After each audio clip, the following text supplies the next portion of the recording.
Okay, let's get the first thing first, or straight. This is not, it's not a clothes tag. People keep saying you're leaving your clothes tag. It's a microphone. Hello, everyone. See? Microphone. Okay, so that's that. Just wanted to get, otherwise, I was going to say you'd think I get all my clothes from the same place, but you probably think I do anyway. King Apparel, based in Stratford. West Ham fans, what's not to like? In fact, this jacket is called the Bowling jacket, believe it or not. I haven't named it the Bowling jacket. That's actually what it's called if you go onto the website. Link is in the description below. Anyway, what was I going to talk about? Jose Mourinho and, what's that one's name? David Moyes. I still haven't got the full nickname quite yet. David Moistovic. Anyway, so I think he's got Mourinho a little bit rattled.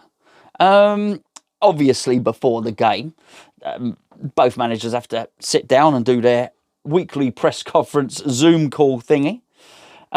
He's definitely a little bit rattled. Mourinho, when he did his, he said, what did he say about West Ham? Now they are doing well. I believe by the end of this season, they will not be in the same position. He's basically saying, we are amazing, they are shit. We are fantastic, they are average. That's basically what he's saying about West Ham. But he aims with faint praise. He goes on to say, but praise them for what they are doing. Good Premier League teams with one match per week are in an advantageous position compared to all the others. I mean, what's he mean? Well, I know what he means. Is he suggesting we've been playing one... He's not honestly suggesting we are where we are because we played one match a week. We have had massive fixture congestion. Absolutely. They've just played Wolfenstein or whoever it is in the German-English Europa Cup thingy. Beat them 4-1. Okay, so they've had two. They haven't had the rest in this particular period, but we've had massive fixture congestion. What are they talking about? You know, it's crazy. He says they have one week to prepare, 1 week to rest. What? 1 week to prepare, 1 week to rest. 2 weeks. 1 week to rest, 1 week to prepare. Less injuries and fatigue. Oh, right, so we don't have any injuries and we're not tired. It gives them a much better chance. I mean, we know what he's doing. He's talking us up so he can talk them down. Well, I'll tell you now, he doesn't need to talk them down. They are obviously nowhere near doing as well as they thought they would have been. This was a high-flying team at the start of the season, Tottenham. And look, you don't feel they need to. What? You know, got some wonderful players. Harry Kane is as good as anyone. Son, fantastic. I mean, brilliant players, lots of them. I know I only just mentioned two, but they got lots. Good defenders, and Ndombele, we like him a lot, right? I say we like him. You might not like him. I like him. I wanted us to sign him, believe it or not, 2 or 3 seasons ago. If you track back on Cup of Tea, you'll hear me say it. You have to go through a lot of cups of tea. You bore yourself silly, but I did say it. One of the few. I normally get everything else wrong, but I got that one right, I think. Anyway, I think he's a good player.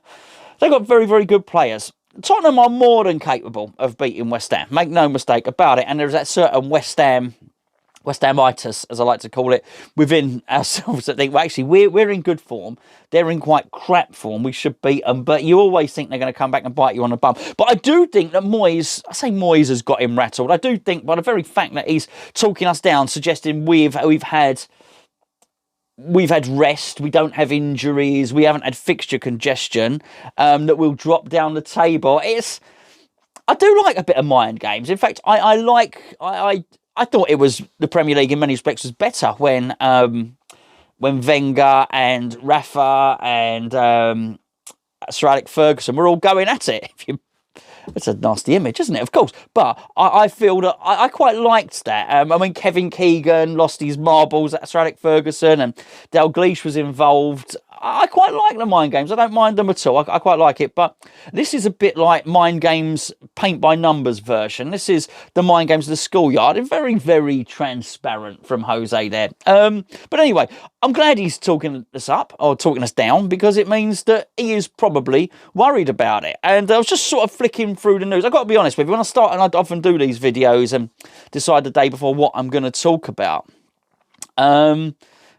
I don't often know, but this is actually, I always flick through the news stories, and this has been quite a good news day for that, because there's been some really good articles about Ben Johnson, about Jesse Lingard as well, but there was, I really like, it was one of them from Moyes himself, which is basically about the mindset, about what Moyes thinks is the mindset of the teams and how the mindset has changed. And this is what Moyes has said. This is the difference. You've heard what Jose said in his press conference. This is what Moyes has said in his press conference. And sometimes it's, you can read a little bit too much into words, but sometimes I quite like it.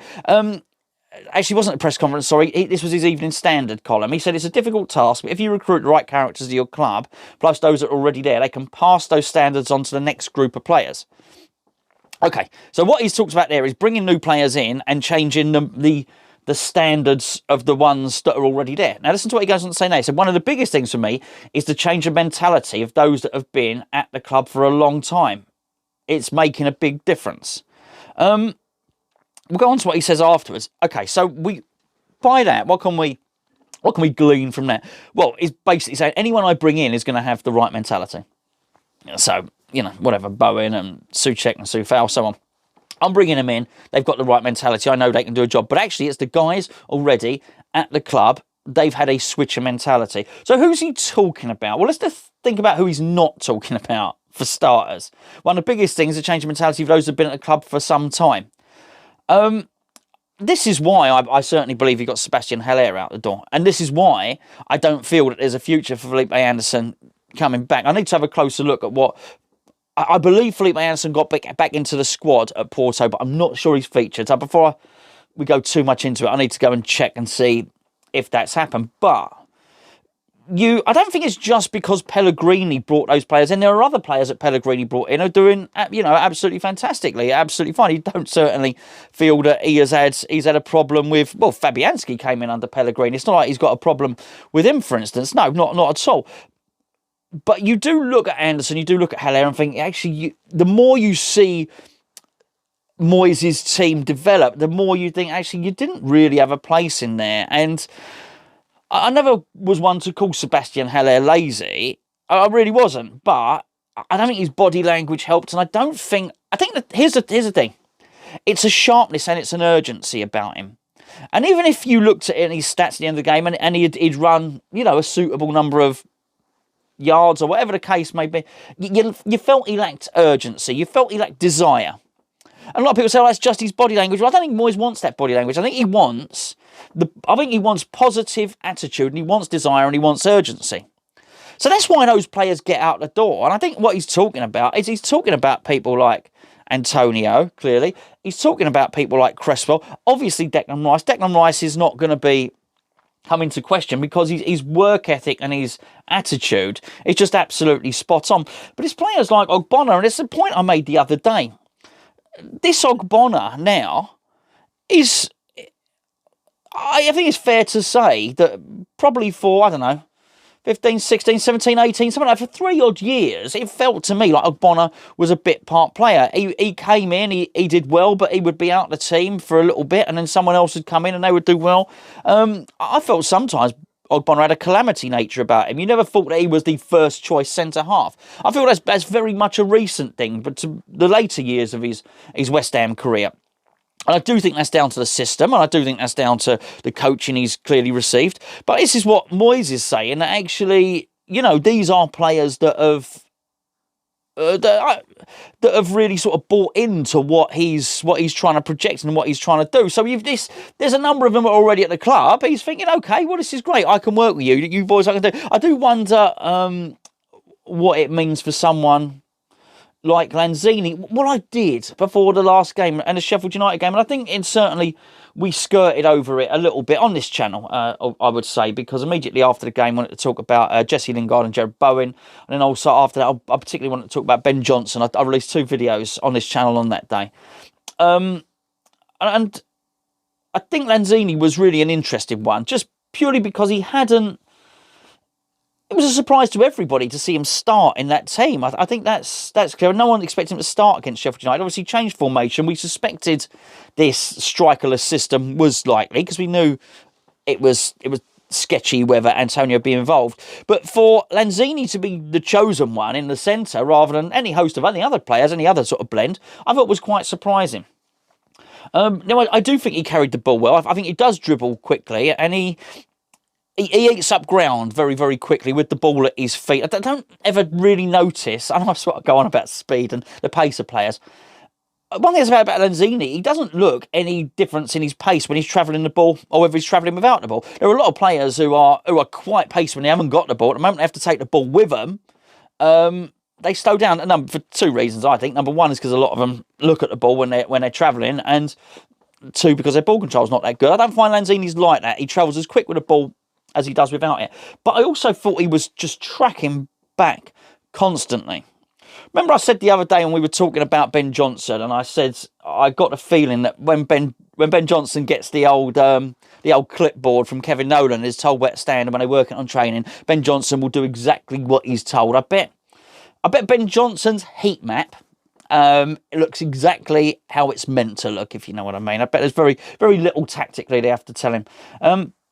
I got the feeling after that game, certainly after the Sheffield United game, that probably Lanzini's would have been exactly the same. And I don't even mean necessarily from an attacking point of view. I mean from a defensive point of view. When they'd have said, right, okay, when we lose the ball, you do this, you sprint back, you stand there, you close down space. I reckon he did it all. And so, whilst just going back to this thing that I was talking about Moyes saying players buying into the attitude, it's quite funny. I mean, I've sort of gone a bit up and down with Lanzini this season. Excuse me, this season. I felt after Tottenham, he should have been included. He missed the next game. Moyes is quite good at doing that. You score a winner, there's no guarantee you're going to be included in the next game, as Ben Johnson will testify. But I felt he should have been involved. Then he sort of wasn't involved. Then Ben Rama came, and I thought I want to see him a bit more involved. So Lanzini dropped down a bit. And I actually thought Lanzini was on his way out, and possibly I still do. But you look at that game against Sheffield United, and you think, well, hold on, for him to be chosen there, okay, well that's interesting, and for him to play in the manner that he did, wasn't the best player on the pitch. No, he wasn't. But I tell you what, I think Moyes would have come away thinking, actually, he played well. He did what I asked him to do.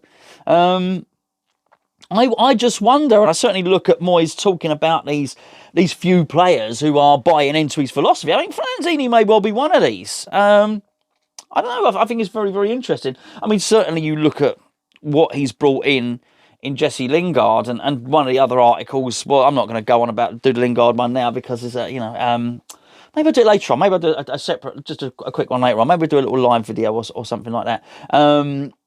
We'll see. I've got to do some tidying up. Not in here. I should do it in here. The man cave is a mess, by the way. A mess. I blame coronavirus, quite frankly, but I've sort of hidden it. You can get a little glimpse there. A lot of it's sort of hidden. It is the proverbial everything being brushed under the rug. It's like a graceful swan. You can see at the top there, and underneath it's just panic and mess and detritus everywhere. Anyway, what was my point? My point really was, and sorry I've not done the pot noodle today. I will do it. It's been an interesting few days for me, certainly. What was I saying? Jesse Lingard. Jesse Lingard's work ethic. You can see by the qualities that Jesse Lingard brings to West Ham quite what David Moyes wants to instill about this attitude. I find it really, really interesting. I thought for some time that we are a little way off the composition of what Moyes wants to do. I felt for some time with 4 or 5 players off. I think we can all make our own educated guesses as to who's going to go and who's going to stay. I also found it interesting, as you saw, David Moyes doesn't... I thought it was really interesting. I can't even remember, actually. Perhaps I should scroll down a little bit. It was something like David Moyes not thinking the timing was right to sign the contract yet. Maybe I've called that wrong. There you go. David Moyes too busy for contract negotiations. David Moyes told West Ham he's too busy to conclude contract negotiations for new management dealers, but he's relaxed about his contract. I think that is... I'll talk about that another time. Maybe we'll do that one later as well. Very smooth. Very, very smooth. That is him. I've spoken. How many times I've spoken about this? The dynamic and the relationship has shifted. I've said this. Been saying this for a long time now on air. Someone else is wearing... This is Moyes saying, I'm wearing the trousers now. I am wearing the trousers. In fact, Lee Clayton mentioned it on the when he did the interview with Gio the other day, that he felt that David Moyes is wielding some power at West Ham. I've been saying this for a long time. The dynamic of the relationship is shifting. We'll talk about it later. I'm going to go 15 minutes. I've got stuff I'm about to go make fajitas. Hey, I've already shared the picture of my fajitas with some of the patrons. I think I haven't got any feedback yet, but I think they're suitably impressed. I do wonder though if Peach is going to go out and start cooking some fajitas.